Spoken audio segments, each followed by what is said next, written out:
Sal Berry and Tim Parish. This is the Puck Junk Podcast. Hello and welcome to the Puck Junk Hockey Podcast. I'm Sal Berry and with me is Tim Parish, and today we're going to talk hockey and hockey cards because that's kind of our thing, hockey and hockey cards. Tim, what's up, man? How you doing? Wait a minute. This is a hockey card show? The last time I checked. Oh, I'm in the wrong room. Yeah, no, you're in the right room because screw those other sports. They have enough podcasts as it is. Yeah, tell me about it. There's millions of them. Millions, I tell you. At least 4 baseball card podcasts that I can name off the 400 that I can name off the top of my head. Well, 4 that I can name, and probably 400 others. Yeah, between YouTube channels that broadcast and pods and stuff, there's a variety of things for folks, whatever flavor you choose. Speaking of YouTube, I put last week's episode on YouTube.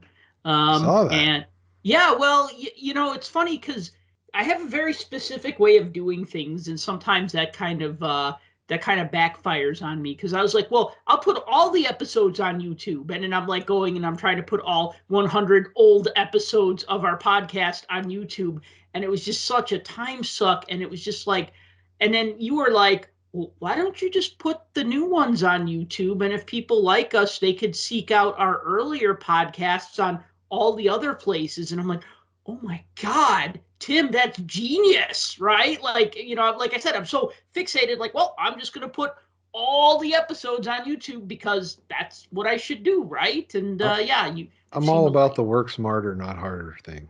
Well, I guess, you know, there's probably somebody who really doesn't care about what we thought about MVP hockey in 2018 or whatever. There might be people that care about that. But like you said, those of us that are still building the set and never finished it. Yeah, which set? Let's see. I'm trying to think of the last set I've completed. Because I mean, I need young guns. What does that mean? Yeah, I know it's a myth, right? There's no such thing as completed sets. Live where the unicorns and the Yeti and Sasquatch, they all live together. Well, instead of the Yeti, let's talk about the Yandle, Keith Yandle. 965 consecutive regular season games, eclipsing Doug Jarvis's record of 964 games that has stood since 1987. Yeah, he tied it last night and broke it tonight. So I actually heard Doug Jarvis on an interview this morning talking about it and how happy he was for Keith and everything. And he thought, you know, anybody that, you know, thinks that this record shouldn't have been broken, records are made to be broken, and we should celebrate this because this is a huge feat. And I agree. People don't last that long. The fact that you can go that far and that long without missing a single game, I think I saw it's been 4,296 days since he missed a game. And I find that absolutely insane. The other stat I saw was one of his line mates this year, Cam York. Mm-hmm. The last time Keith Yandle missed a game, Cam York was 8 years old. Wow.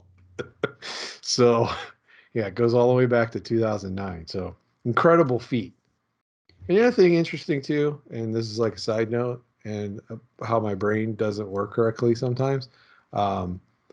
So this whole entire time, thinking he's going to break Doug Jarvis's record, for some reason I thought Doug Jarvis was Doug Harvey, and I'm not sure why, just because their name was Doug. So this whole time I'm thinking, oh, he's going to break Doug Harvey's record. So this record's been probably since forever. And then I heard the interview this morning with Doug Jarvis. I'm like, there's no way Doug Harvey's still alive. And yeah, so anyway, I don't know why I confused the two, but whatever. So who's got a shot to break this right now? Oh, Kessel is the only one that comes to mind because he's close. So you just, if Yandle misses a game because of one reason or another, then, you know, a game, then the streak is broken, and then Phil Kessel could overtake the record. That's the thing I wanted to say, though, is that you think about all the pitfalls that can befall a player. Like, okay, there's injury. That's the first thing that can obviously happen. You get injured, right? And then you can't play. Or yeah, especially as a defenseman where you're out blocking shots and getting pucks to the face and getting jacked and getting in fights and everything else. Or you get traded mid-season and you're not able to make it to that team's next game. Or Which Yandle has. Which, yes. Or we have, the COVID pandemic, which has put a lot of players on, the IR with COVID That's protocol. the most recent shocking thing to me is the fact that he's avoided that. Or considering nobody else has, seems. Or you have a POS coach who's just going to like bench you. Yeah. They just say, well, we're going to scratch you tonight. I mean, and I could see that for a more controversial type player or more outspoken player, but I don't know anybody that's ever said anything bad about Keith Yandle. All his teammates like him. He's got a lot of friends in the league, and anytime I've heard him on an interview or talk to anybody, he seems like a guy you want to go and get a beer with. Oh, and this isn't about anything against Keith Yandle. It's more so about I could see like an NHLer being close to breaking a record, and then but your coach is Mike Babcock, and he just decides that he's going to scratch you today because he called up 3 kids from the minors. I mean, because that seems like something Babs would do. What isn't it? Yeah, that's typical mind game type stuff. I mean, look at what he did to Mike Modano when Mike Modano, Chris Chelios. Right.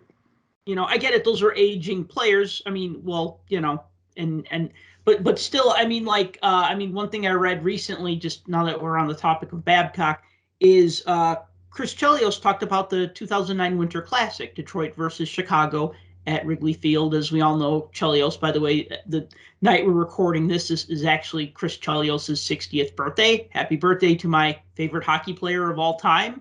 So anyways, Chelios was on the Red Wings, and the Hawks and the Red Wings are playing Winter Classic 2009 at Wrigley Field, where the Chicago Cubs play. And Babcock was told, you got to play Chris Chelios. He's Chicago. He's Chicago-born. He's a Chicago player, popular, ex-Blackhawk. You got to put him in the lineup. Babcock didn't want to do that. Okay, he did not want to do that. So what does he do? He dresses Chelios. He puts him in the starting lineup. He plays one shift, and then he gets benched the rest of the game. Because that's him saying, well, yeah, I played him in the Winter Classic, and now, but he didn't want to. I mean, that's just the kind of crap. So I would be, if I was close to breaking some sort of like consecutive whatever record, I would be worried, like, oh no, but my coach is John Tortorella, or my coach is Mike Babcock, or my coach is, I don't know, help me out, who's another one? Like another coach, Mike Keenan.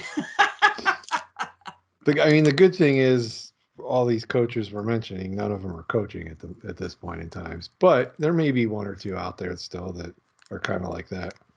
Maybe, but I mean, when I think of like Rod Brindamore, I don't think about that. When I think of Peter Laviolette, I don't think about that. When I think of Alain Vigneault or Bruce Boudreau, you know what I mean? Like they're tough, serious coaches, but they're also like, I guess you'd call them players coaches, right? Right. Absolutely. like Don Cherry would talk about how he'd start his fourth liners because they never got a chance to start, and they'd be so happy that they'd get to stand out there during the anthem, because they never got a chance to stand during the anthem on the ice. One other thing I want to mention though is that Jarvis's record should have been broken almost 30 years ago. I want to bring this up really quick. Me being a Chicago Blackhawk fan. So the Blackhawks had a player named Steve Larmer. I know you remember Larmer. You must be going with the Larmer story. With the Larmer story, right. So Larmer played in 884 consecutive games for the Blackhawks from 82-83 to 92-93. So for the first 10 years, he played all 80 games for 10 years.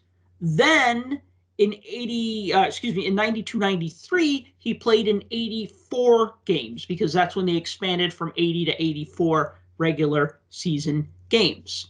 He requested a trade after the 92-93 season. The team wasn't going anywhere, and he wanted to move on, and, gave him plenty of time. What did the Blackhawks do? They hung on to him until after the start of the 93-94 season to basically make sure that record, that he wouldn't extend his consecutive games played record. And then they eventually traded him, and he ended up on the Rangers and then won the Cup with the Rangers in 93-94. But, just a total, jerk move by the Blackhawks there to do that. And over a contract dispute. It wasn't even a contract dispute. Well, I mean, I guess it was. Player doesn't want to play for your team, but he gave him enough time. And, I mean, there were 20 teams interested in Larmer at that time. I mean, he was one of the best Blackhawks players. And, I mean, again, you look at a guy who plays in 884 consecutive games. You look at that guy and go, that's a good player, right? You're not like, oh, what's wrong with him? You're like, oh, hey, that's pretty good, right? Yeah. He had, I mean, at that point, he had over 400 goals. So, I mean, and he was getting close to 1,000 points by then. So, I mean, he was up there. But yeah, it's funny too, because Pat Foley, the Blackhawk announcer, will bring that up any chance he can get whenever something's mentioned about Steve Larmer, something's mentioned about consecutive games played. He'll bring that up and say, well, let me tell you, which is interesting because it seems like ever since the team brought him back as announcer, he's become a little more outspoken. Now, I mean, he's been back with the team since 08-09, but you know what I mean? Like he'll mention that, which I think is good. I mean, it's you should know the bad stuff and the good stuff about your team. Not everything is all shiny and gold. Right. Well, I was looking as you were talking, and we said Kessel's the best shot at breaking it. Mm-hmm. Marlowe was, but he's out of the league. The next closest one currently active is Brett Burns. Yes, that's right. He's only at 637. Mm. So we're talking a huge difference. Yeah. Granted, his streak has started in 2013. Mm-hmm.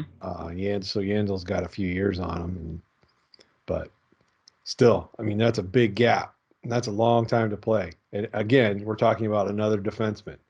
So it's like, what is with these defensemen that play nonstop?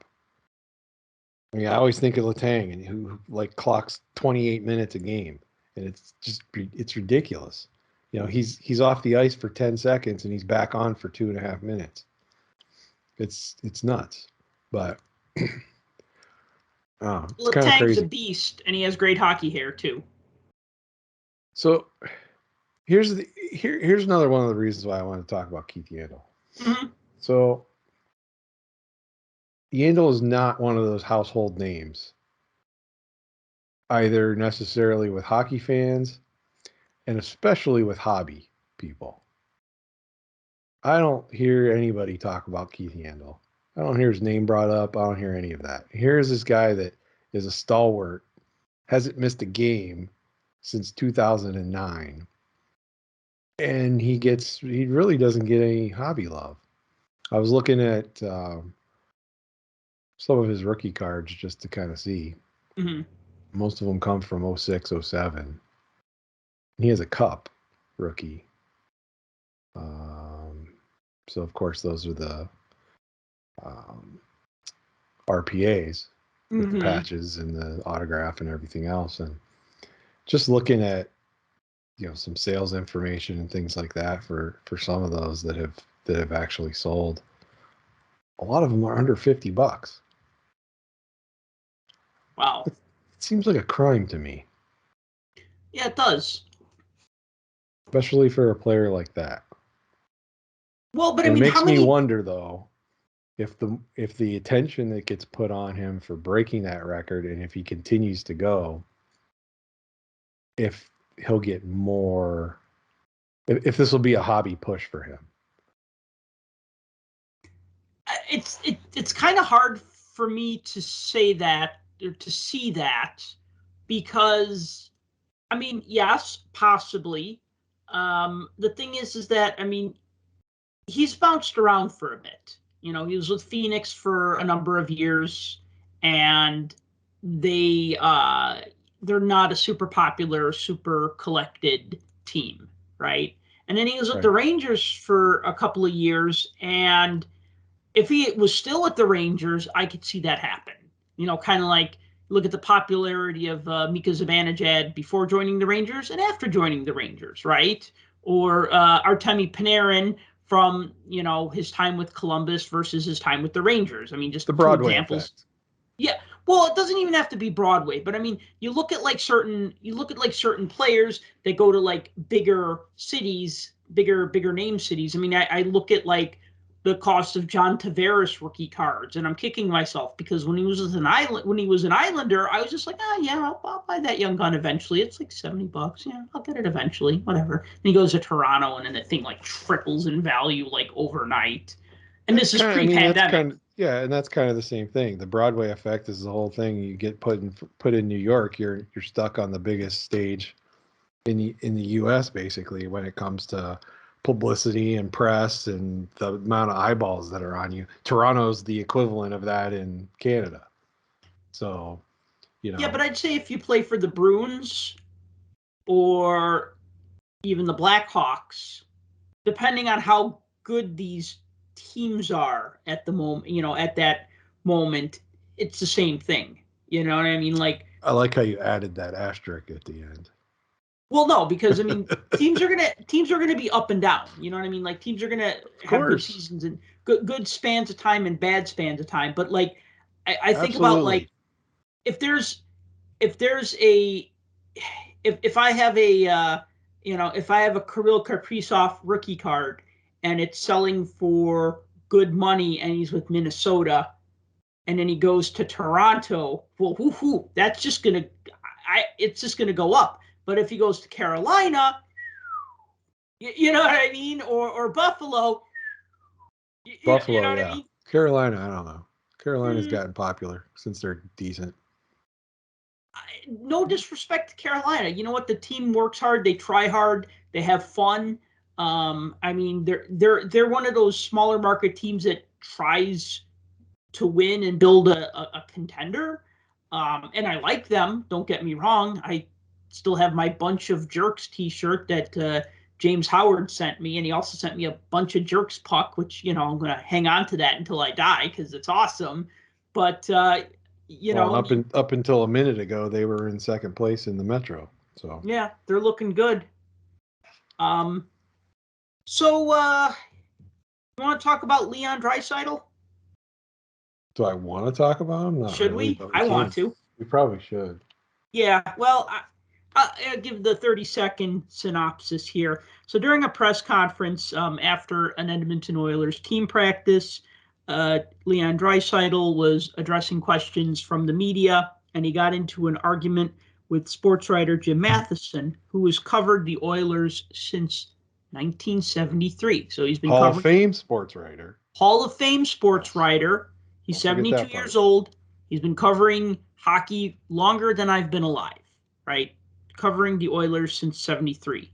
So he asked Draisaitl, he's like, and I'm paraphrasing a little bit here, but I'm being careful because I don't want to misquote anybody. He's asking Draisaitl, is there one thing, what's the one thing that your team can do better? What's the one thing that your team really needs to get better at? That's the kind of line of questions he's asking him. Draisaitl thinks about it and he says, we have to get better at everything. Then Matheson says, if asks him if he wants to elaborate. And then Draisaitl goes, nope, you can do that. You know everything. And then there's like a pause. And then Matheson says, why are you so pissy, Leon? And then, of course, things just kind of escalated from there. I'm not being pissy. And he's like, yes, you are. And so that was, and then he asked him, like, well, do you think it's a good idea to show your frustration on the ice? And Draisaitl's like, sure, whatever. And then he walks away. I mean, he was dismissed by the PR person. Okay, thank you. But I got thoughts on this. Obviously, as somebody who likes hockey, loves hockey, has watched hockey a long time. Somebody, although I'm not, I do write about hockey. I do write for publications. I'm not a Hall of Fame writer. I'm nowhere in the same league as Matheson. But I watched that and I kind of cringed not because of Draisaitl's response. Because you know what? He's 26 years old. He's a kid. Okay, I was cocky at 26 years old, and I didn't have those anywhere near the skill set that he has in anything. And I thought that Matheson being 72 years old would be a little thicker skinned. But the other thing is that we've seen interviews with like athletes from other sports. Football always comes to mind when you see an athlete that's really rude or mean to like the sports writer, and you don't really see that in hockey. And like what how Matheson was treated by Draisaitl would be considered a good day in like a Major League Baseball situation. You know what I mean? Like, oh, this player's in a bad mood, and he just treated him like that, and he'd be like, whatever. So I mean, this wasn't like, oh my God, clutch my pearls, I'm gonna faint. Not paint. I'm gonna faint. I'm gonna paint. Yeah, let's paint those little miniature Warhammer 4K figures. So that's my opinion. I feel like, yeah, Draisaitl was in a bad mood. And I think the other thing is when he said, "Nope, you can do that. You know everything." See, that would have been the quote that I would have started my article with. I would have been like, Leon Draisaitl said that I know everything. So here's how the Oilers need to get better. Boom, right? That would have been the lead for my story. So, anyways, that's my 2 cents. Would love to hear your 5 cents. It's probably like 2.5 cents, but here's the thing. Going back to what you said earlier, yeah, Matheson's been covering the Oilers since their inception, right? So when they came into the WHA back in '73, so he's had a long relationship with the organization. He's had a long relationship with pretty much every player that's ever played for the Oilers, and he doesn't, for the most part, when you do and see his interviews, he doesn't really pull punches. Mm-hmm. And he asks the questions that need to be asked, but he also crosses the line a lot of times, and he gets a pass for it because of the fact that his longevity, he's well respected, he's in the Hall of Fame, yada yada yada. But if you remember back last year, he was the one that was all over Mikko Koskinen, all over him. Like it was in the news every day about Koskinen's struggles that he was having. Mm-hmm. To where Matheson in an interview flat out told him, does he realize that Oilers fans don't want him here? Like that was actually said in the interview. So to think this is something new, right, for him to get under one of the players' skin is not the case. So look, it's no fun to lose. I've been on plenty of sports teams in my life. It's not fun to lose. And the Oilers were losing. And not only were they were losing bad, and they were being embarrassed, and things were not going well, and they hadn't been going well. And, at the time of this interview, they were what, like 2-10-2 or something in 14 games or something like that. I mean, it was pretty bad. So when a reporter comes up to you and asks you, so how, what's wrong with the team? How do you fix the team? It's a pretty patronizing question, I think. To where, how are you supposed to answer that knowing that you're already in a bad mood? The whole team's in a bad mood. Morale is down. Everything is down. And you're working your butt off every single day at practice trying to figure out how you fill in the holes, how you fill in the gaps, how you fix the problems, how you fix the power play, fix fix the special teams, fix the defensive play. What do you do? So they're trying all these things, and it's like nothing's working. So to turn around and say, what do you need to do to fix the team? I don't know, man. You've been here since 1973. You tell me. And that's kind of where this ended up. So the fact that then he then turns around and is like, well, why are you being so pissy? Seriously? It's like, I would have if that was me, I would have got up and walked out. And I would have done the whole Marshawn Lynch, I'm just here so I don't get fined thing. Because at that point, it's like, And even though it's not, because I think this whole entire thing was more or less blown out of proportion, but to talk on the bigger level of it, it's kind of showing a sign of disrespect, and I guess you could see it on both sides. Draisaitl disrespecting Matheson, but Matheson also disrespecting Draisaitl. Mm-hmm. And at the same time of all of that, it's also much ado about nothing. It's a guy poking holes, like you said, and he's trying to look for a headline and trying to look for an answer, because I'm sure you can't cover a team for that many years and not be a fan of the team. So as a fan, just like any fan is, when your team's losing, you're upset and you want to know how we fix it, right? And that's what he's looking for. He's looking for an answer. He's looking for something that he can talk about. And so, you get to the point where you get pushed, I guess. Mm-hmm. And by him getting a kind of a sarcastic sort of answer back to him, that's what set him off. So regardless of what his intention was with the question, it turned into something completely else, something, totally different. Mm-hmm. We always talk about, and we talk about on the show all the time, every time in between periods, they interview a player, and it's like you get the same 5 answers to every question. And it's, we got to put, we got to make sure we got guys on the puck. We got to make sure we don't give up in the middle. We got to make sure we get pucks in deep. We got, it's like the same thing over and over and over again. And we get so sick of these robotic responses to everything. And it's like, okay, if you're just going to ask bland questions, you're going to get bland answers, right? Mm-hmm. And I'm pretty sure Draisaitl was just sick and tired of getting these dumb questions, and he had enough, and that was it. And how Matheson responded after the fact was kind of stupid, especially for a guy that's been around that long. But again, I think he was just being fed,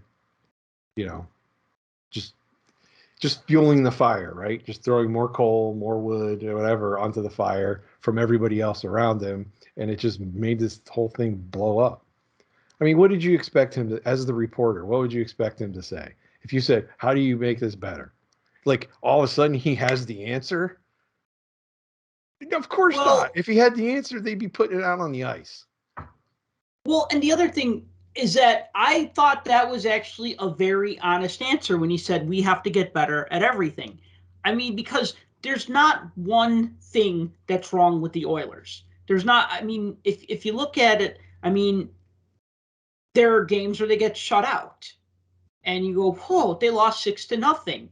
And yet they have Draisaitl and McDavid as like a 1-2 punch, and they got shut out. You know what I mean? So obviously scoring's a problem. There's games where they all, at the same time they gave up 6 goals, right? So defense and goaltending's a problem, right? Power plays are a problem. Penalty killing's a problem. Everything's a problem. So when he says we have to get better at everything, I honestly thought that was an honest answer. There's not one thing, but at the same time, he's also like saying the team is responsible. He's not going to NHL players don't single out under most circumstances. They don't single out a teammate. They don't blame the coach. They don't blame a teammate. You'll never hear unwritten rules, right? Right, but if a team loses 3-2, the forward is going to say we should have scored more goals. The defenseman is going to say we should have blocked more shots. The goaltender is going to say, there's one that I gave up that I'd like to have back, right? Like they're all going to say, something like that. The coach is going to say he made poor decisions and it had nothing to do with the players on the ice. It had with how he played them, right? Like everybody is going to blame themselves. Hockey is a very selfless sport in that way, and I like that. I like that a lot. It's a team sport. I mean, look, McDavid is the greatest player in the league right now, and he can't do it alone. Just like Gretzky was the greatest player in the league, and he couldn't do it alone, right? Or Lemieux for all those years couldn't do it alone. Like it takes a team, right? So I think, well, first of all, I think the saying like, why are you so pissy? I mean, that's Oh my God, that sounds like something a grandfather would say to his 10-year-old granddaughter. You know what I mean? Like, why are you being so pissy? Why can't you just sit down and finish your Christmas dinner with the Yeah, rest of the family? Then you can go Twitter or whatever it is that you do, right? I mean, it just seems so, to use an yeah. overused phrase, it was Bush League. I mean, it was straight up Bush League. That's what that was. I And I'm think. surprised they didn't cut his mic. He escalated it, and then he was just like, it was just whatever. You know what? Well, look, It's interesting though. you see what happened, and you're like, okay, is this the spark they needed to like piss them off just enough that they're going to go and like set the world on fire and go and blow everybody out from here on out? Well, no. I mean, in the last 15 games they actually have played, they've only won 3 of them. Now, I say in the last 15 games they've actually played Mm-hmm. because they should have played 10 more in that time frame, Mm-hmm. but they were all postponed. So, it's the inconsistencies, and they're not the only team that has been playing inconsistently this year, but they are a Canadian team that has, and they get way more focus.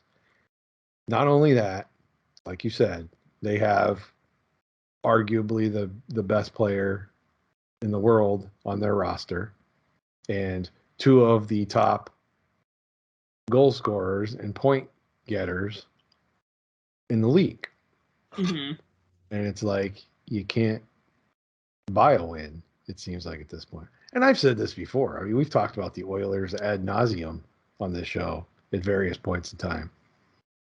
What have the Oilers needed for years?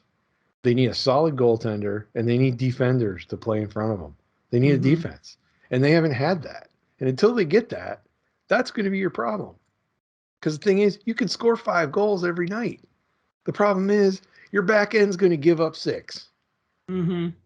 You can't win like that. It's not a good formula. So, the Nuge is back, I heard. So maybe that'll give them a spark that they need. Who Give him knows? a nudge in the right direction. A little Nuge in the right direction. So Nice. we'll see. All right. So earlier today, you told me about eBay is going to do card authentication, and I was like, what? And then I Yeah, looked into it, and I was if we just didn't like, need more ugh. authenticators or so-called experts out there, let's get another one. Sure. Well, although it seems like they're looks like they're They're farming it. outsourcing it. Yeah, they're farming it out. Yeah, they're farming it out. But um, so here's the thing: their eBay will authenticate cards that are worth $750 and up, and it's free for now. Or I'm going to quote what they say on their website because I looked up and down 3 times trying to find the fine print, and then I realized it was right there at the top.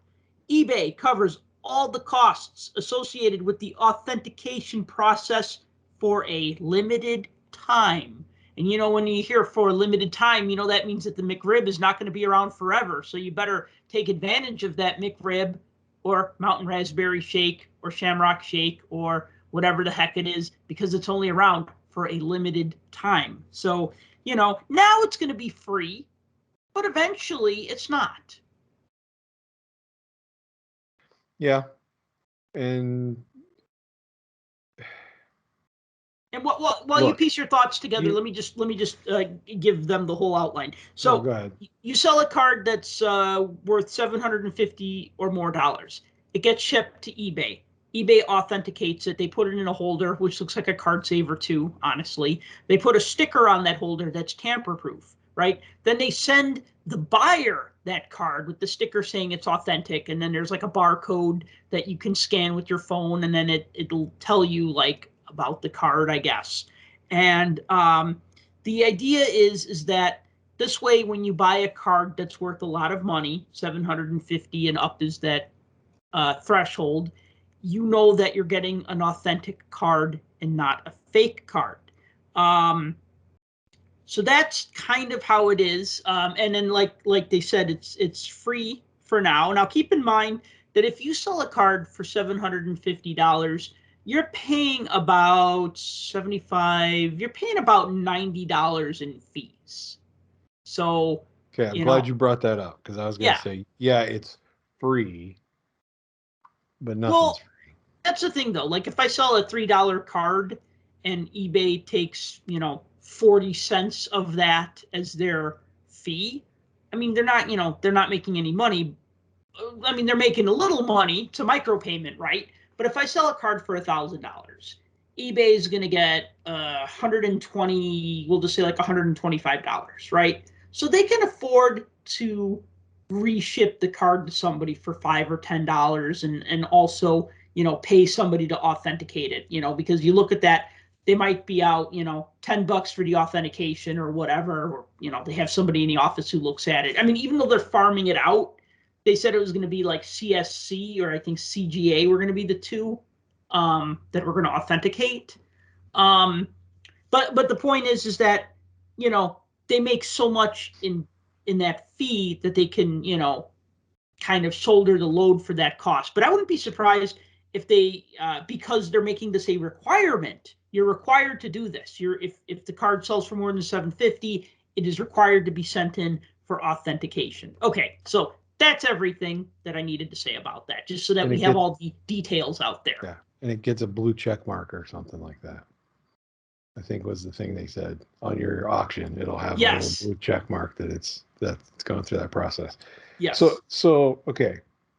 There's a lot of things at play here, and whether you think it's good or whether you think it's not good, here's my thing. First of all, what I see from a hockey standpoint in this, right? There's two main cards that I can think of throughout the history of hockey cards that are consistently fraudulent. You can probably guess what those two are. Well, off the top of my head, I'd say Gretzky's rookie and, Topps Gretzky and O-Pee-Chee Gretzky rookies. That's one. And I don't know, maybe Lemieux, because that would seem to be like a pretty good card to fake.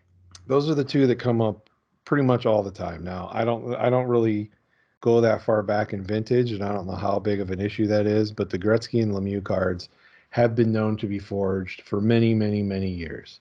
And again, we're just keeping this strictly hobby related from a hockey standpoint. In my mind, a big part of this hobby is jerseys, patches, autos, right? It's a huge part. These aren't included from what I was reading. Yes, autographs that's aren't correct. on the list. Patches aren't on the list. In order for those to go through this process, you still have to get them graded first before they'll even look at them. Which to me seems kind of strange, because why would you send it to a grading card company who's supposed to be looking at it to grade the card? And you would think they would flag things as having issues, because in your own experience, you send stuff in and they think it's trimmed. They tell you it's trimmed, or they tell you it's miscut, or they tell you it looks like it's been doctored, right? But for some reason, they don't seem to tell you, yeah, I don't think this card's real. I think it's counterfeit. Or I don't know how they do it with the autographs. If they have an autograph authenticator and say, yep, this is 100% real autograph.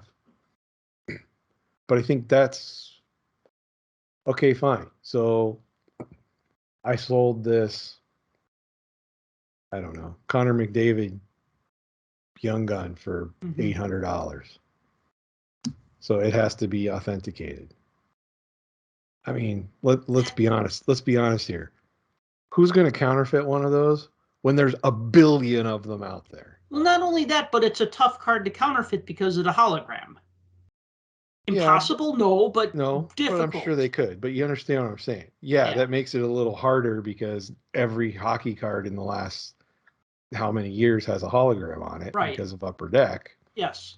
But You see what I'm saying? And what everybody is sending in now to be graded and everything else, it's all ultra modern stuff.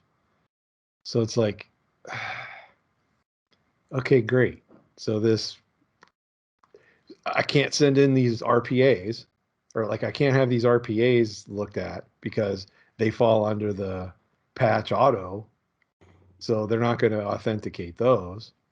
So it's going to I mean, from a hockey standpoint, it boils down to you have to sell a card over $750 that doesn't have an auto or jersey on it. So it's going to have to be a base card. Only thing popping off the top of my head is a PMG right now from Metal. I mean, that or a rookie card, a really high-end rookie card. But even then, most people are going to send those in for grading, especially newer stuff. So I'm trying to wrap my head around what the heck can sell for $750 that doesn't have a jersey, patch, or auto on it. Oh, I mean, any vintage hockey, Bobby Orr rookie card, a Gordie Howe, Maurice Richard. I mean, Okay, fine, but I'm talking modern. I'm talking modern, right? So let's what, go. last 20 years? Let's put a cutoff. Yeah, sure. Let's say from 2000 forward. I mean, I don't know. Marc-Andre Fleury's getting in that territory. I mean, his young gun is like $450 to $600. And I know this because I've been trying to buy one for the last 2 years, and they're always way out of what I can pay. Okay. So But that's again, one. I just go back to I mean, how much of this? And yeah, the PMGs. I mean, I have a 15-16 McDavid PMG red that's numbered out of 150. And I mean, I've seen that card ungraded sell for $5,000 on eBay. Ungraded. And graded sell for like $15,000. Well, and I always take what we say and I try to relate it back to hockey because that's what we focus on, and the hockey hobby in general. I mean, I could see this for all the other sports. And you go down the line of all the counterfeit, cards that have been made over the years and various things. I mean, the Jordan rookie comes to mind. Mattingly rookie. I've seen tons of the Topps rookies back in the 80s in baseball that were counterfeited. Mm-hmm. I mean, people have tried to counterfeit the Griffey rookie Upper Deck. I don't know why, because there's 8 billion of those too. There's a lot of them, yeah. They're still making those. That's a joke, by the way. Yeah. If Upper Deck's listening. So yeah, I mean, I don't know. So my opinion on this is, I think that from a hockey standpoint, the biggest things that we would need authenticated are the patches and the autos, because autos can be forged in those patches. How many times have we seen instances where somebody gets a card, tears out the patch that was in there, and puts in something fake to make it look like it's a one-of-one shield, from the cup or something like that? It happens all the freaking time, way too often. And these are faked and forged, and it's just ridiculous. Those are the kind of things I think needs a verification. Well, okay, so here's the thing with that. Like, you and I mean, we've bought and sold enough hockey cards and collected enough hockey cards that, like, if we spent 5 minutes looking at a Lemieux rookie card, we could tell if it was a fake card, or if it was the real deal, right? I mean, I'm not saying that we would be impervious to fakes. I'm just saying that we'd probably have a pretty good way of figuring it out, right? But or any vintage card, right? You send me a 1973-74 Topps Billy Smith rookie card. Yeah, I could take a look at it. I'd compare it to all my other 73-74 Topps cards. I'd look for, things and see, okay, the way it feels, the way it's printed, this, that, the other thing, right, whatever. Autographs are a whole other thing, because you show me the autograph of, I don't know, I'll just pick a Penguins player that maybe you know what his autograph looks like, but I don't know what it looks like. What is it, Pierre-Olivier Joseph, yeah. Olivier, okay. He, I don't know what his autograph looks like. If you gave me this card and said, here, it's his autograph on this card, I'd be like, it's a card of him and it's got an autograph on it, and I'll assume that it's his autograph because on the back it says this card is guaranteed by the Upper Deck Company to be autographed by the player pictured on the front. Although they always mention the player on the front. So I mean, those are pretty foolproof. But I could see why they'd say, you know what, we're not going to get into autographs because then we have to become experts on autographs. And you know what, we're not going to become experts on jersey cards overnight because, like you said, people can fake jersey cards. So you send me a card from, 2009, and it's a cup card, and I go, oh, okay, yeah, that looks like a piece of a jersey, and that looks like an autograph. And maybe I have no idea that it's not that guy's autograph because I'm not versed with his autograph. Earlier in the show, I brought up Chris Chelios. I know what his autograph looks like with my eyes closed. Somebody sent me his a card that was autographed by him. It was he traded it to me, and he said to me, I traded somebody else for this autograph many years ago. And I looked at it, I go, yeah, that's his autograph. You know what I mean? I've seen it enough times that I know what it looks like. Now, I'm not saying that somebody couldn't have forged that autograph to look really good, but just looking at it, it looked legit to me.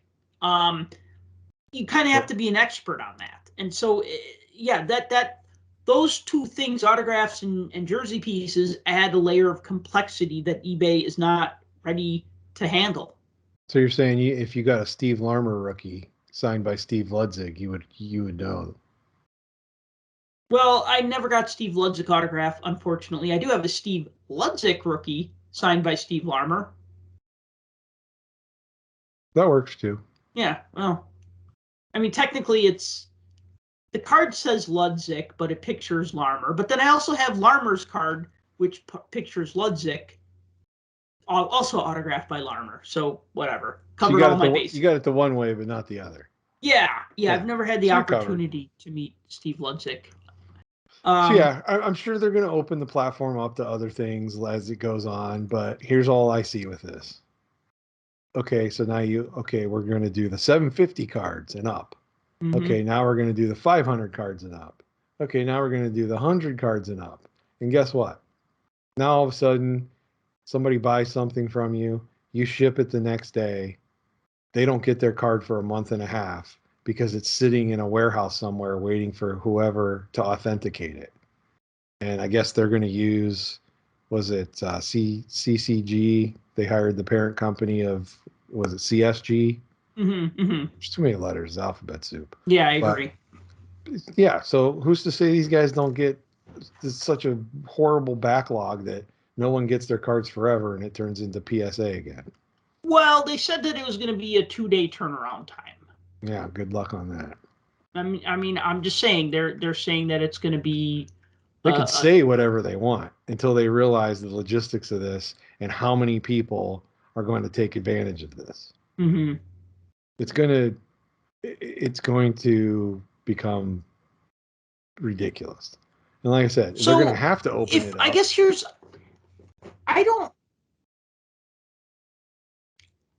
I see this. Okay, so I kind of see it as maybe a little silly in some cases, but I can understand the reasoning. So, I mean, one big problem is people can send you a card that's not the card that's pictured in the auction.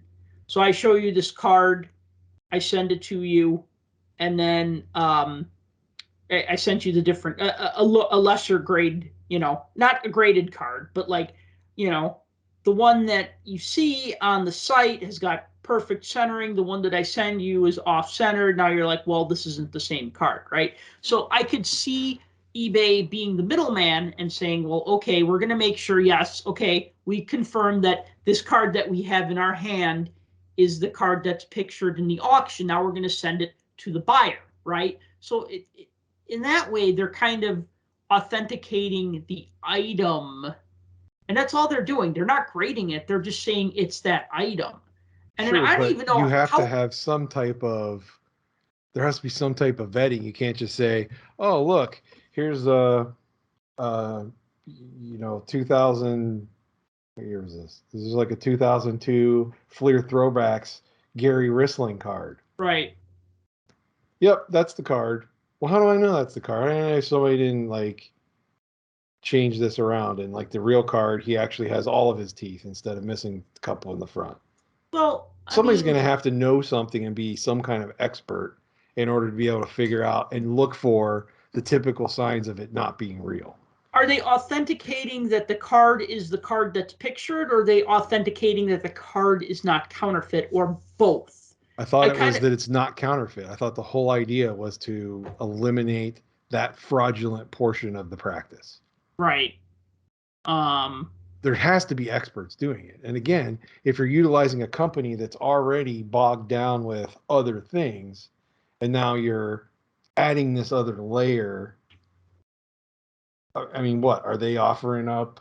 Additional money to pay these guys to bring on a whole nother staff of authenticators? I don't know, but I'm going to read directly from the website. Authentic without a doubt. Get what you ordered. Upon receiving your item, the professional authenticators first check that it matches the listing description. Multi-point inspection. Our professional authenticators check numerous inspection points, including corners, edges, condition, and surface. This process doesn't involve card grading. Seal the deal. Once verified as authentic, each card receives a tamper-proof sticker and QR code sealing the protective packaging over the card, adding an extra layer of security. Scan the code on your mobile device to learn more about your card and its authentication journey. So is the card an authentic card versus is the card a forgery? Because a forgery is an authentic card. It's just counterfeit. Right. And also, is it the same card that's pictured? Because that's the first thing, that it matches the listing description. I don't know. This is just, it's interesting. I guess here's the thing, it's not going to affect me because fat chance I'm spending $7.50 on a card. I agree. Fat chance I'm spending half of that probably on a card ever in my life. But so this isn't in my wheelhouse. I'm not going to buy or sell anything in that range. So it's not going to affect me. It's going to affect people I know. It's going to affect other people in the hobby that I know. So that's why I kind of want to know exactly what they're getting at here. This may be great. It may be a great thing. I think it's weird right now, to be honest. Yes, I mean, look, if it wasn't a problem, then they wouldn't do this, right? Yeah, and obviously it is. And it has been for a long time. I mean, I think about how much, not so much the expense, but like, I think of like the eBay global shipping program. When I don't want to ship something to Europe, because shipping to Europe is expensive, Europe or Asia, China, whatever.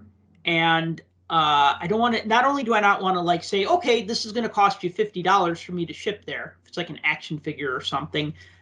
Not only do I not want to like put that in my listing, I just don't want to deal with it. I don't want to deal with the customs forms. I just don't want to deal with all the extra things that I have to do. But sometimes I will make things available with the global shipping program. Like I sold some action figures not too long ago, and somebody spent like $50 to get an action figure shipped to Spain. I didn't want to ship it to Spain. I didn't want to deal with any of that, but I said, okay, global shipping, right? So I ship it to eBay. They inspect it, they repackage it. And as far as inspect it, I think they just make sure that I don't send them like a cinder block, or some G.I. Joe cards in the place of whatever, some hockey cards or Pokemon cards, right? So I like just that extra step. I mean, that costs the buyer a lot of money because they're paying a lot of money to get it shipped. Like I had somebody, they won 4 of my action figures and then they bailed on paying me for them. And I said, well, wait, why are you bailing on payment? And he said, because the global shipping program is going to charge me $80 to ship $60 worth of action figures. And I'm like, well, I had no idea. And that sucks, and And I couldn't really He make didn't say, sorry, my son got my phone. No, no. Actually, people in Europe are a lot more polite. I mean, I had one guy say to me, he Oh, and said, "You less know what? fraudulent? Go Huh? figure. And less I had fraudulent? Go figure. I had one buyer from China who said, "Look, if I bought these and I had them shipped with the eBay Global whatever, it would cost me like $80." He said, "Would you consider shipping them directly to China? Can you just figure out how much it would cost?" And I said, "All right, man, I'll do this for you." So I figured it out, and then it was like $35, and he was happy. I was happy because I made the sale and whatever. But I guess the point is that like whenever you add another layer to something, you're adding an extra expense to something. And I don't see this being a good thing in the long run. I mean, one reason why I don't sell cards on eBay anymore, well, one is because of fraud or people saying, I didn't get the item's not as described. The expense, I like doing card shows better. Is the same with buying. Sure, I'll buy a 5 or 10 or 20 or maybe a $50 card on eBay because you know what? I can find it there, right? But I think if I ever do get a Gordie Howe rookie card, I'm not going to buy it on eBay. I'm going to buy it from somebody. You know what I mean? I'm going to buy it in person if I can, you know, if I ever could, that would be the way I'd want to do it. I Anyway, mean, you're preaching to the choir here. I haven't no, I sold a know. thing on eBay and I can't even tell you.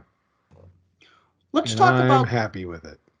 this grading card scandal. Before we move on to our big topic, I want to talk about Allure Hockey. I finally posted a box break recently, and you bought all the Allure that you said you were ever going to buy for this past year, 2021. So we should talk about that. But let's talk about this grading scandal because we love the scandals, don't we? And we're getting bombarded with them this first part of the year, it seems like. I mean, it seems like it's just one thing after another. So, yeah, I mean, I don't know how many people follow this, and I don't know how many hockey people are involved with this, but everybody knows there's a huge contingent of people out there that have worked closely with some of the grading card companies to work out deals where they get submissions at a lower price for higher volumes of submissions, and then they become essentially middlemen, go between to farm out the larger submissions to the grading card companies. So there was one out there called Marks Cards, Marks as an MARX. So they run these group submission things, and another very prominent collector and is big on social media and with YouTube channel and everything else. Card Collector 2. His name's Ryan. Very popular, a lot of followers. Apparently he group subs also and also then submits to Marks. So that's where that connection came in. Mm-hmm. So anyway, so Marks takes prepayments for all their submissions, right? So I'm going to send him 10 cards and he's going to send in. So I got to pay him 10 cards to send all these in. He took everybody's prepayments and spent all the money. I heard he opened up like a card shop and used a bunch of the money to invest in other things. The rumor is, and I don't know that I ever heard an actual real dollar value, but the rumor was he owed PSA almost $1 million worth of outstanding invoices for all of the submissions that he had sent in. Of course, he doesn't have the money because he spent it all. And everybody that's sent their submissions in through him, PSA has their cards, right? So you don't have your card and you don't have your money. Now, Mark's filed bankruptcy to protect himself from all of his stupidity. Whatever. He doesn't answer anybody. He doesn't even address it. So this went on for a while. This is old news to some people. I guess Ryan took to his social platform and basically said he's going to do everything in his power to make it right with his customers, and try to cover it. So what does PSA do? They have a chance here at working on some PR. Let's just say PSA hasn't had a lot of good PR recently. So they come out and they issue a statement that says, this is an unfortunate incident, and our top priority is protecting the collectors who may have been impacted by the bankruptcy of Mark's Cards. We are currently requesting detailed account information from Mark's Cards for the impacted orders still at PSA with the express goal of returning cards to their rightful owners as soon as possible. We will not be charging customers for the return of their cards. Other than shipping, as of yet, we have not received payment from Mark's Cards to grade the cards in our possession. And as a result of this incident, we will be making changes to our group submitter requirements, including a new order upfront deposit and more robust policies around late payments. We'll also be requiring all group subs to bring their accounts current in order to continue service with us. And then, of course, the typical response that every company involved in cards lately is giving. We ask for your patience while we sort through this expensive and labor-intensive process, with the end goal being the return of cards to their rightful owners. If you submitted cards to Marks and you believe PSA has them, please email psacrc@collectors.com. So essentially, they jump out and they say, hey, Marks was one of our subs. He never paid us. We have all of these cards somewhere here. We don't know who they all belong to, but if you want your card back, we'll try to get it to you as long as you pay us to ship it back to you. Sounds fair. I mean, okay. The whole thing sucks, but PSA is not to blame here, I don't think.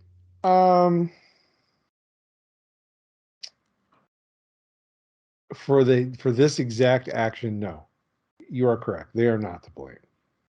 For creating this environment, they are to blame, because they are the cause of this environment. By allowing these group subs to exist and to be listed on their website as recommended submitters, and people to go to and say, hey, go with this guy, go with that guy. And I'm not saying they're all bad, and I'm not saying any of that. But I'm saying it's very easy, as we see here, that somebody can exploit the system and make a mockery of the whole entire thing, which everybody knows my opinion on grading. I think the whole entire industry of grading is a mockery. But this whole process, especially nowadays when this is all anybody on the higher end part of the collecting spectrum that's looking for the more of the selling side rather than the collecting side. It's just another black eye, really. I mean, and there's countless numbers of them lately. And it just seems like, I think I don't have a suggestion for what PSA could have done. I don't think they should have put in their statement here that they'll give you your card back as long as you pay us shipping. You know what? Help these people out. Just give them their cards back. Eat the shipping. You can afford it. You know, they can't afford it. Yeah, and just eat the shipping and be done with it, right? But I mean, if we're talking thousands of cards and I'm hundreds of, if this guy owes them $1 million, I mean, think about that. If he owes them $1 million, just do the math here. yeah, right? I get it. They can afford the 10 grand that it's going to cost to ship these cards back or whatever. What I'm saying is he didn't pay them. No. But if he owes them $1 million, that means he's got $1 million worth of submissions. Okay, he's probably getting a better deal than what most people are. What did PSA change their things? It was like minimum what, $50? Like the minimum to submit a card was like $50 or something like that. So let's say he's getting a highly discounted amount. Let's say he's only paying $10 per submission. Right. That's 100,000 cards Right. that they have in their possession that belong to other people that were never paid for in their eyes. They were paid for in the eyes of the person that was submitting them because they already gave the money to whoever they gave the money to. So it's like, I don't know. Yeah, it's not PSA's problem, I guess. Like you said, they didn't create this problem. They kind of did. You know, if I was them, I would be like, okay, here, you got two options. We'll send this back to you and be done with it, or hey, we found your card. I understand you're out the money already that you paid for it, but we'll do this for you. Mm-hmm. We'll put it into whatever service you were paying for at half the price. Right. That way they're still getting money. It gives the person the option to still keep it with them to pay for it and then eventually get their card back graded like they originally wanted. Do something for. Well, maybe they will. I understand you're a business, you're trying to make money. Do something. I don't know. I want them to be like, I don't want them to be like the like a charity case kind of thing. That's not what I'm saying. But I'm saying you keep running into all of these issues with various things, and whether they're small and barely on the radar for you as a company, they might be huge to the people that could potentially be your customer. Mm-hmm. You have a chance of fixing a very large pockmark on the hobby and can put yourself in front of it without really, in the grand scheme, losing that much. Covering shipping costs and maybe giving people a discount to actually grade the cards that they thought were being graded. I don't know. I would think would be a big win from a customer service standpoint. But again, what do I know? And obviously I'm looking at this slanted because I'm not a grading fan, but just from a company standpoint and dealing with customer service, I think they had an opportunity here, and I'm not sure they handled it correctly. Well, I never got involved in group submissions. Thought about it in the past because I had like some vintage hockey that I wanted to get graded, and some modern hockey. And while I did end up getting a few things graded by Beckett, and we could talk about that in a future show maybe. But the thing is that I'm not. I was just never super keen on the idea of I'm going to leave my cards with somebody else, and then I'm going to trust them to send them in. And then I'm, because then a lot of times they want a fee on top of it. Like they'll say, well, we'll get the cards graded for, the $10 grading fee, because I'm going to send 1,000 at a time, plus $1 a card or $2 a card or whatever. And then I'm just thinking, all right, well, then I'm paying on top of paying. And even though I'm getting it at a discount, then I'm trusting somebody else. I don't know. I don't know. And you used the key word in all of this. Trust. Trust. It's trust. And the more and more of these things that keep happening, whether they happen with big companies, with small companies, with individuals, it doesn't matter. The word trust goes a long way, and more people are losing it when it comes to this hobby. And I mean, it's gross. It's gross. And I don't know. I don't know what the answer to all of this is, but something's got to give at some point. Yeah, well, I don't know. We're definitely gonna see more scandals and problems as the year goes on. This is which is insane because there's already been like 5 and it's only January. Yeah, I mean, hey, you want to go back 6 months, a year? Let's talk about other things. Let's talk about, ComC and shipping. Let's talk about Target not selling cards for a while. I mean, there's been tons of this. I mean, sports card collecting is as high profile as it has been since 1990. And there's just, there's a lot of crime and corruption with that. Unfortunately, with the prestige also comes the problems. As they say, more money, more problems, right? Follow the money. That's more money, more problems. What it boils down to. Speaking of Boyle, he scored tonight. Anyway, that's besides the point. Yeah, so I don't know. It's like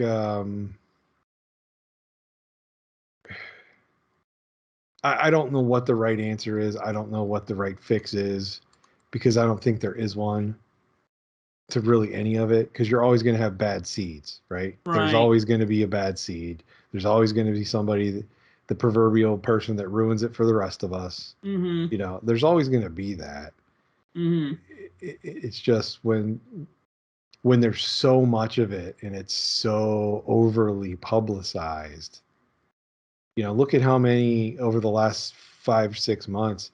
Look at how many instances of hobby shops being broken into and robbed. I know. Have popped up. That's insanity. Like, I never in a million years would have thought, the hobby shops would get robbed. I think of where one of my favorite shops is in this area, and it's in a corner of a strip center that also has a fireworks store and a pizza place and a Subway and a Mexican restaurant and like a insurance office and stuff like that. And of all the places to get robbed, I would never wouldn't for a second think it'd be the baseball card store. But yet today, that's target number one. Because they'll steal the cards and then try to sell them. Yeah.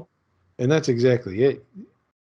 A lot of these hits that you're seeing, they know exactly what they're taking, because these places have inventory of what was stolen, and it's all the high profile stuff that gets talked about over and over again and gets put on the news and talked about on Twitter and focused on eBay as being like the highest selling this or that of whatever.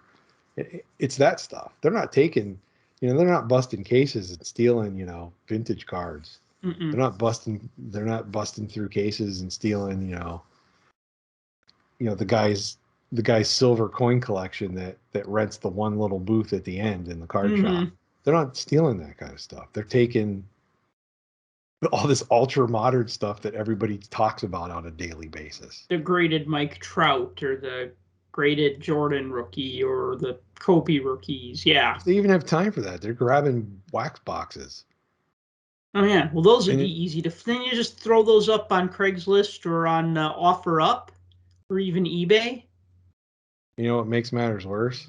This is a different subject that we've talked about before. Is they break into these stores and they steal all their wax, and pretty much anymore in hobby shops, all the wax is retail. Yeah. Because they've all gone and bought retail because they can't get their own allocations for hobby because the distributors can't give it to them because they've given all the distribution to the breakers. So there's so many levels of it. I mean, we could sit here all day and talk about all the levels of BS to the whole entire thing. We could spend a whole show on that. Well, let's wrap the show up with 2021 Allure Hockey, because I want to end on a high note. And you wanted to talk about this set, and like I said, I just did a break of it recently. So I guess now's as good. Which color is this high note? It is red, because I like the red parallels, the red pixels, I guess you call them. Is it red pixel or red rainbow or red prism? I don't know. I thought they were called. Does it say on the back? Yeah, it actually. I was going to say the O-Pee-Chee Platinums actually have what they're from on the back, which is super helpful. I like the fact that they're giving like these. They're giving them like official names. Looking at these do not have the name of the parallels on them. Oh, okay. So you just have to guess. Okay, so 2021 Allure Hockey came out right before the 21-22 season started, because we're behind. We're finally starting to get some 21-22 releases now, but we still had 2021 releases. I know a couple shows ago we talked about O-Pee-Chee Platinum. So Allure Hockey, when it came out, it was selling for about $160 a box. Now it's settled down to about 140 a box. You get 8 packs per box. You get 8 cards per pack. So assuming you spent 140 per box, no tax, no shipping, you spent $17.50 per pack or $2.18 per card. So these are not cheap. Now, you get 1 autograph per box. It's a sticker autograph. And you get 1 jersey card per box. And your box will get you 64 cards. So, yeah, Allure. I mean, it had, there were let me think for a minute here. There were, actually, I have the ratios right here. We had something like, I know there's 70 base veteran cards. Base, yes. Base. And then they have something that they're calling base rookie cards. Right. And then they have short printed or high number rookie cards. So, and that's what they had. That's what they had last year too. And I find that confusing because why would you have 2 rookie cards? So let me just reiterate. So cards 1 through 70 are veterans. 71 through 100 are rookie cards, but they're pretty easy to get. There's 30 of them and you get about 10 per box. And then you get 1 per pack, you get high numbered rookie cards, and those are cards 101 through 150. So, I mean, if you like Bowen Byram, he's got 2 cards in that. He's got a low numbered rookie card and a high numbered rookie card. You like Liam Foudy? Well, guess what? He's got a low numbered rookie card and he's got a high numbered rookie card. So then that rounds you out to 150. And then there's like a boatload of parallels. Some are die cut, some are different colors. There's different inserts, which, you know, I can usually take or leave. And I felt okay about this product. I know we talked about it a little bit when we talked about O-Pee-Chee Premier, and you very astutely pointed out that, well, not O-Pee-Chee Premier, O-Pee-Chee Platinum. Correct. When we talked about O-Pee-Chee Platinum, and you very astutely pointed out that you get more cards in Platinum, the cost per box is cheaper, and the autograph is on card and not on a sticker stuck to the card. So all of those things made me, like, when we talked about that after we did that show, I actually went out and I bought a full set of O-Pee-Chee Platinum because I said, I'm going to pick one and that's going to be the one that I pick. So needless to say, I like Platinum better than Allure. I know I also joked about, I think I called it chrome fatigue, but now I think I want to call it metal fatigue because that's actually a thing. Like metal fatigue, like the bridge collapsed because of metal fatigue, you know, it was all rusted or whatever, right? But here I'm just talking about, like, we have 3 sets that are like, well, okay, I won't say that Skybox Metal is the same, but we got 3 shiny sets. We got Metal, which is kind of like its own strange animal, which I love, and that's fine.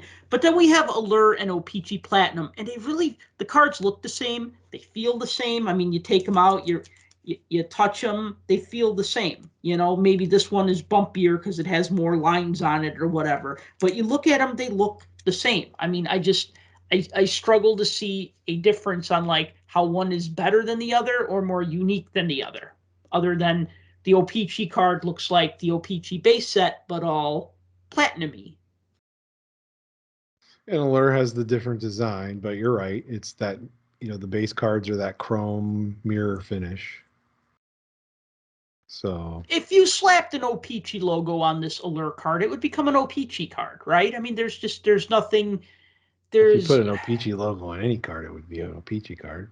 Yeah, but I mean, you know, you think about, like, how Artifacts has, like, a very unique design. That's Artifacts, right? Like, Artifacts tends to use a lot of, like, old things, like old maps or like leather bound book type.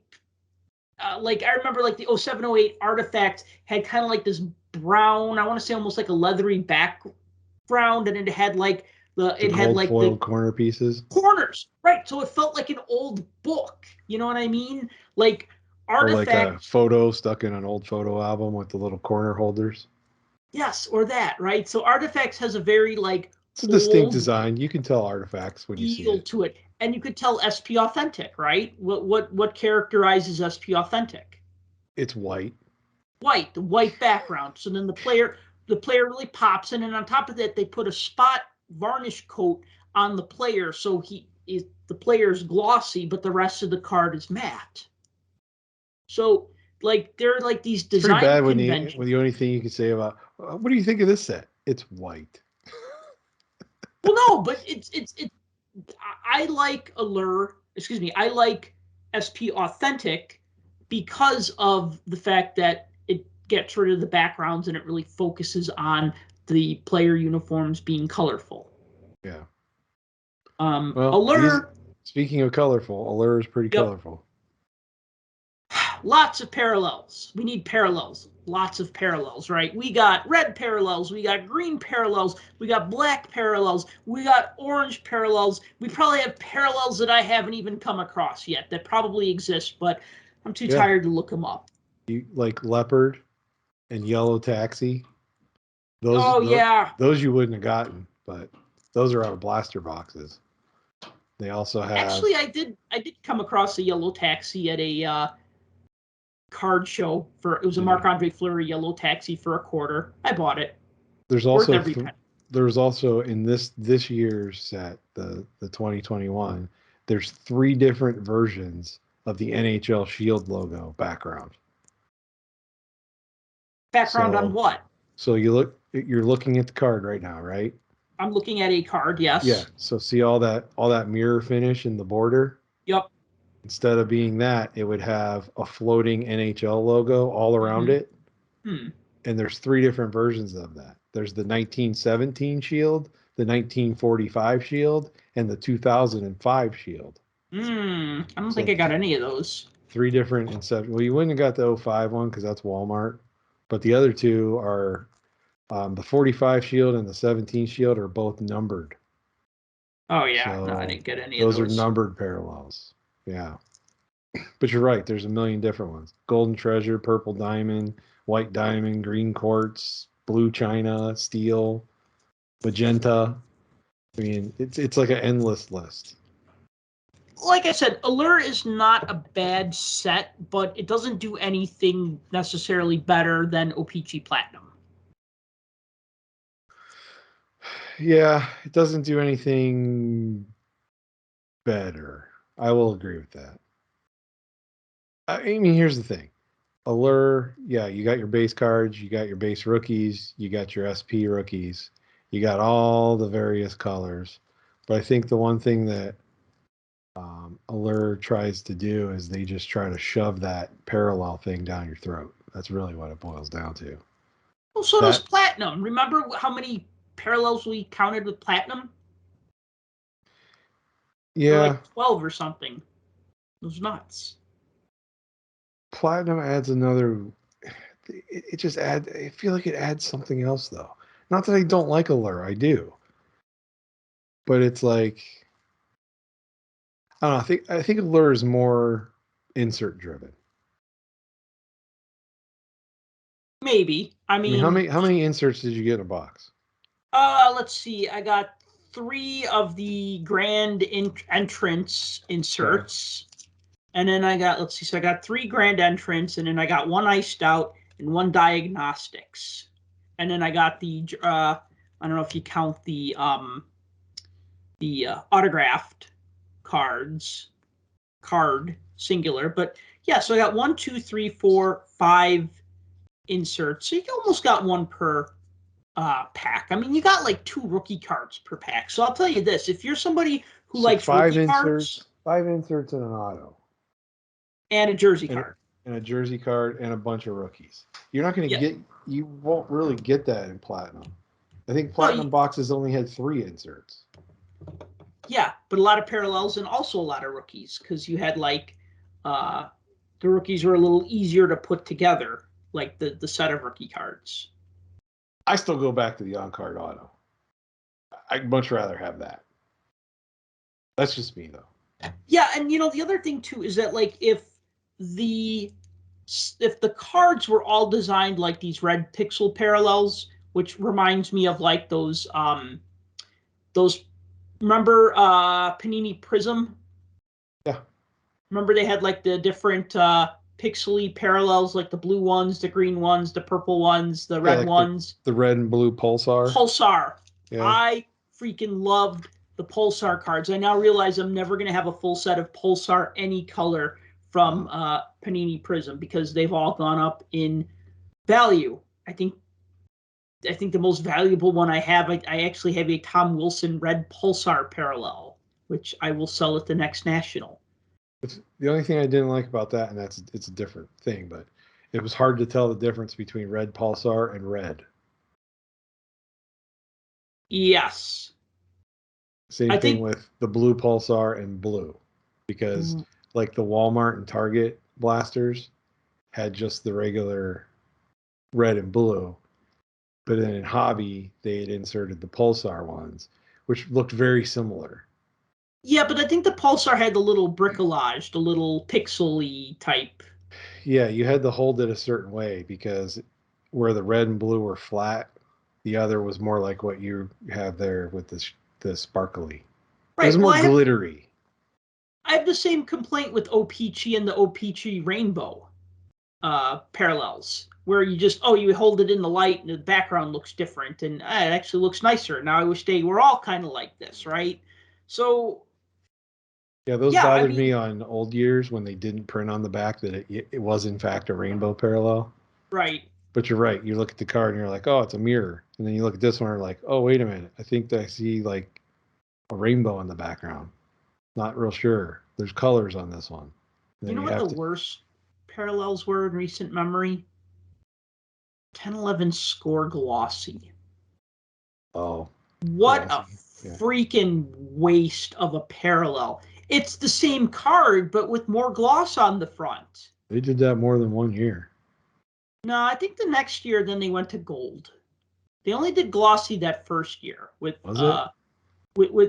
Score from 1011 to 1314. Then the next couple of years they did gold parallels. Oh, I thought they did glossy again the following year, but you might be right with the Heck. So they had the glossy, and then they had the 30th anniversary parallels, and then they had like the French back parallels, and then the 1 year they did like red backs. Yes. Which I didn't even realize I had some of, and they were just all in my commons box. Right. So yeah.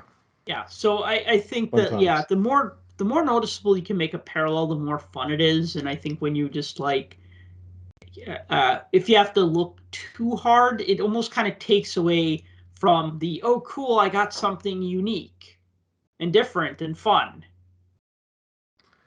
So, yeah, it's seeing the background on your O-Pee-Chee Platinum where it's a mirror or it's a colored mirror versus, oh, look, it's Austin Matthews floating in space. Distinct difference between a base card and that parallel. Yes. So why did you not buy any Allure this year? You said you bought a few singles, and I think you said you bought a pack or maybe a blaster, if that, or... I didn't even buy a blaster. I didn't get any Allure. I've bought some singles. Chasing the Penguins? Yeah, just pretty much getting the Penguin cards that I need. I don't know. I just didn't. It didn't.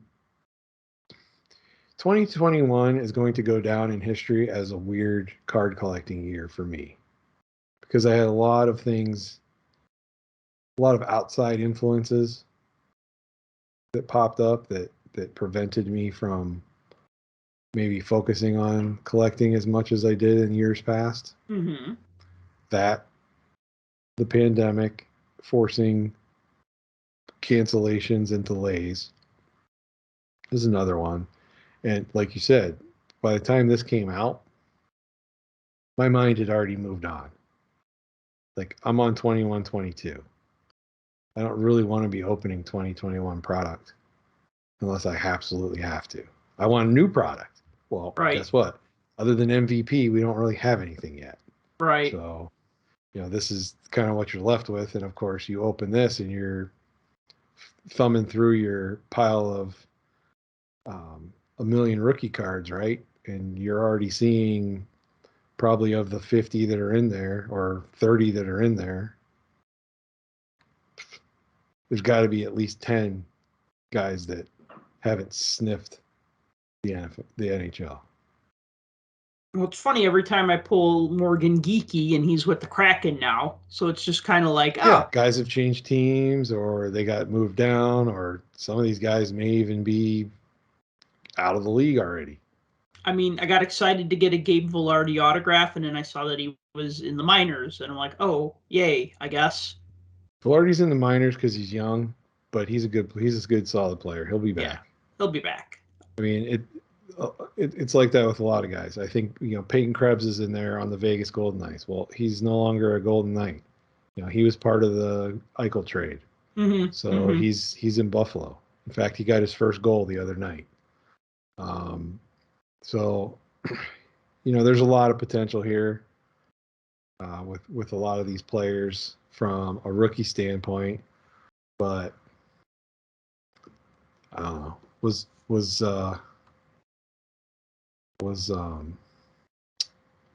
Kaprizov even in the checklist?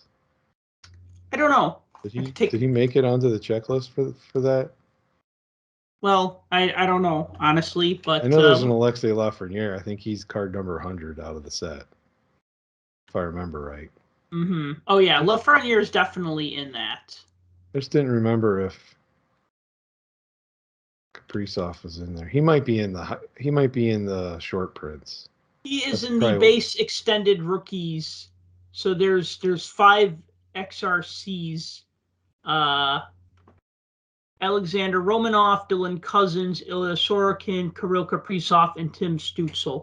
So they were kind of like super extra hard, and they don't even have the same numbering. They're numbered XRCAR, XRCDC, XRCIS, XRCKK for Kirill Kaprizov, and XRCTS. So it looks like kind of like at the last moment they said, oh, more rookies that we should have included in this set. So then they figured out a way to put them in there. So you know what? That's another good point, is that, even like, if you think of like Cousins, Kaprizov, and Stützle being, 3 of the most notable rookies from the 2021 class. I mean, Lafreniere is kind of his own thing because he's like super hyped because he was the first overall pick, but then he was kind of disappointing. Then he kind of came around and he plays for the Rangers, i.e. the Broadway effect. So, I mean, you have all these factors that are going to kind of like bolster his stock, so to speak. But yeah, I mean, yeah, that's another point too. It's like, okay, why do we have 2 Bowen Byram rookies? Like when one of them could be Tim Stützle, right? So yeah, the checklist is just, I don't know. Like, I guess that's the thing too, is like, what's the point of having a rookie card from 71 to 100 if also you have 30 of those same guys in 101 through 150? Did I hear you mention Sorokin was in that He's group one of too? the XRCs. Yeah. See, that's crazy to me. Because it's like, okay, here's some guys we forgot that are kind of good, so we'll make them an extra card. Sorokin like started as a rookie in the playoffs. Right. I only remember Yeah. that because he freaking smoked the Penguin. It's like, how do these guys not get regular base cards? It's weird. I don't know. It Like I just, said, I think I mentally moved on from this. Yeah, Allure's cool. I like it. I would buy it probably if it was a lower price point. I mean, 1920. I picked 1920s up all day long around 100 to 120 bucks. right. And I like that year. And like I said, I like these too. I like the design, despite the frustration of all the colors and everything else. I do think it's kind of cool and add some variety, especially for people that collect the rainbows and go after those. But I don't know. I think mentally I had moved on already from that. And so I'm like, I want the new stuff. And that's probably Yeah, no, why. that's understandable. I mean, that's totally understandable. I mean, I think that's kind of why, like, and we'll talk about this in another show, but like with Topps Hockey album stickers, I bought them as soon as they came out. I didn't want to wait till the end of the season when they would be marked down, when, a box that was $45 is now $30. No, I wanted to enjoy it now in the season that it was from, and not like try to complete it the next year at a discount. Yeah, I mean, of course I could buy old Panini stickers from the past 4 or 5 years for, 15, $20 a box, even less than that sometimes. But, there's no fun in that. I get it. It's fun to like open current products, see current players, get current rookies. And yeah, it's a little bit of a tough sell. Like, okay, this set comes out right before the start of the season. I didn't feel that way though about Skybox Metal, but then again, that got delayed like crazy. Like all of them got delayed crazy. So, but like I said, that's its own strange, beautiful animal. This I feel is like too much of an OPG Platinum clone. Okay. So I don't know. I mean, look, people who like Allure are going to buy Allure. People who like OPG Platinum are going to buy OPG Platinum. People who just want to break something just to maybe get some rookie cards, yeah, you get a lot of rookie cards in this. I mean, I pulled 18 rookie cards in one box. What the aftermarket value of those rookie cards is to be seen because, you're going to have your SP Authentic Future Watch rookies. You're going to have your Cup rookies. You're going to have your Young Guns rookies, and those are going to be your most popular. And then, I don't really see anybody beating down the doors for Jack Hughes Allure rookie cards. Not saying that that's not a bad card to have, but it doesn't seem like it's the one that people necessarily want. Yeah, from 1920, other than the Hughes brothers, I mean, nobody talked about when that came out. That's all anybody wanted. And then later on, it became Adam Fox and Cale Makar. Right. But I mean, again, those aren't the big cards they're going to chase. And with them being included, the main rookies being included as part of the regular base set with additional short printed versions, you still have a huge shot at getting just a regular base rookie. Right. Like you said, you pulled, what would you say, 18 Yeah. rookies out of the box? Between the Between the base parallels rookies and everything yeah. else? Yeah. So a lot of rookie content, a lot of colorful content. If you're a rainbow chaser or you just like the rookie cards, it's probably definitely worth a shot to bust at that price point where it is now. Because everything else is through the roof as far as pricing goes right now. So yeah, so I'm kind of lukewarm towards the set, and that's okay. Not everything is for me, and not everything is as good as everything else. You know what I mean? So it's sometimes it's you make 10 different hockey card sets in a year like Upper Deck does. Some are going to be winners, some are going to be just kind of there. like they say, you can't win them all.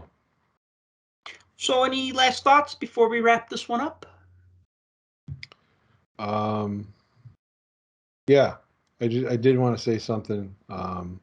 So I had posted a card this week on Twitter, just asking if anybody had any information as to print run. So it was a short print. It was a 1617 O-Pee-Chee, one of their Easter egg type cards where they threw in the high numbers with award winners. And one of the last ones out of that grouping were the Cup captains. And they've done this almost every year where the Cup captain card would be like this super, super short printed insert that they don't talk about. And it pops up out there. Well, I have a Crosby one from 1617. I hadn't seen one of these, but I reached out to the other experts that are out there, and I was actually surprised at how many people have come across this card or have encountered similar ones just like it. So I just wanted to throw it out there that everybody was very helpful. And they even got an Upper Deck even commented. Oh, yeah? Yeah, they commented basically no comment. Oh. Because I said, yep, leave it to Upper Deck and all their Templar secrets. And of course, they posted a picture of a Templar knight doing something, and they're like, we do have secrets or something like that. So I'm like, nice. So, but yeah, it was interesting information, and I think that particular year is more rare than maybe some of the other years. So I don't know. I know there's two out there in the world, though. That part I do know now. So there's at least 2. So you're not the only one to have one. Yes. Anyway, that was my final thought. Is just thanks to everybody that reached out to help. That is awesome. All right. Well, thank you for listening to the Puck Junk Hockey Podcast. As always, if you've enjoyed this show, please be sure to like and subscribe. Please write us a review on Apple iTunes. And you can also follow us on YouTube. There's a YouTube Puck Junk channel. You can subscribe to that. You could support this podcast by buying a shirt at shop.puckjunk.com. Until next time, collect what you like. For more hockey goodness, follow us on Twitter at PuckJunk.